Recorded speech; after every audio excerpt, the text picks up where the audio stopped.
big slid down the little ramp. And that is NASA astronaut Nick Hague. অবসান হলো দীর্ঘ অপেক্ষার, এ যেন নতুন জীবনের স্বাদ পাওয়া। গোটা বিশ্বের মানুষের প্রার্থনায় অবশেষে দীর্ঘ 17 ঘন্টা সফর শেষে পৃথিবীর মাটিতে পা রেখেছেন 4 নভোচারী। দীর্ঘ 9 মাস পর বাংলাদেশ সময় বুধবার ভোরে যুক্তরাষ্ট্রের ফ্লোরিডার উপকূলে অবতরণ করে তাদের বহনকারী ক্যাপসুলটি।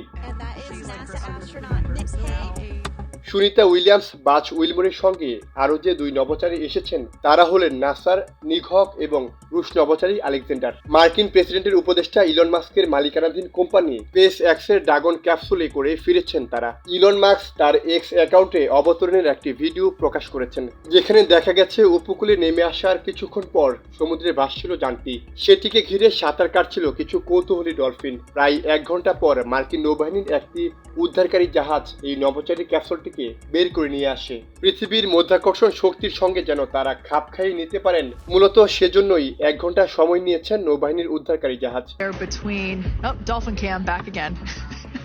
পরে সেখান থেকে নভোচারীদের নিয়ে যাওয়া হয় টেক্সাসের হিউটন শহরের স্পেস এক্স সেন্টারে। সেখানে হাজার হাজার মানুষ তাদের বরণ করে নেয়। পৃথিবীতে ফিরে এলেও এখনো নিজ পরিবার, বন্ধু স্বজনদের সঙ্গে সাক্ষাৎ করতে পারবেন না মহাকাশচারীরা। কয়েক সপ্তাহ নিবিড় পর্যবেক্ষণে থাকতে হবে তাদের। সেখানে চলবে তাদের স্বাস্থ্য পরীক্ষা।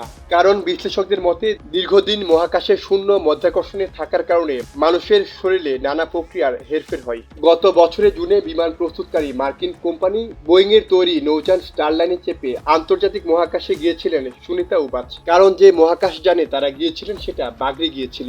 এরপর থেকেই আটকে পড়া নভোচারীদের ফিরিয়ে আনতে নানা পরিকল্পনা শুরু করেছে নাসা।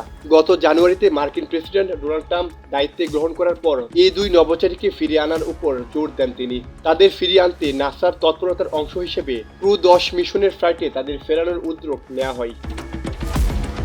সাইমুল হক খান, সময়ের আলো।